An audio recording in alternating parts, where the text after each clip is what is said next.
güzel bir yakıt var çalışıyor.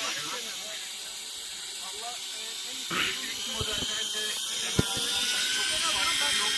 İkisiyle 3 aşağı 5 yukarı aynı. Fakat mikro olmasından kaynaklı görsel anlamda güzel bir duman ve sesle bizlere eşlik ediyor. Şu anda alan sürücülüğümüz hareketi yapıyor. Sağ olasın, nasılsınız? Baklayı getirmedin mi? Murat abi. Daha alışmasın sen Allah'tan. Hoş geldin. Hoş geldin. Nasılsın? Sen ne yapıyorsun? Allah'ın anlamalı bilirsin. Allah razı olsun. Sağ ol. Görüşünü bitireyim. Evet, şu anda geliyor. Ters uçuştu.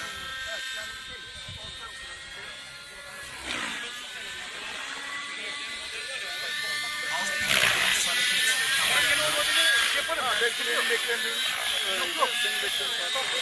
Ben hani yavaş yavaş seni bir şeyler görmek istiyorum. Bir plan vardı. Plandan başka. Arka havayı görme hareketleri izletiyoruz. Bravo!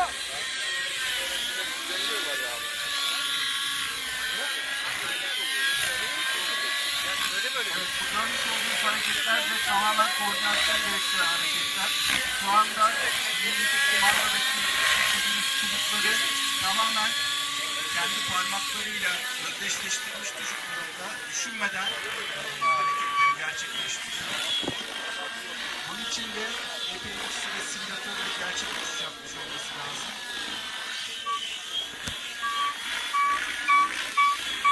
Evet, uçuşlar sizinle baş başa bırakıyoruz. Aydın abi.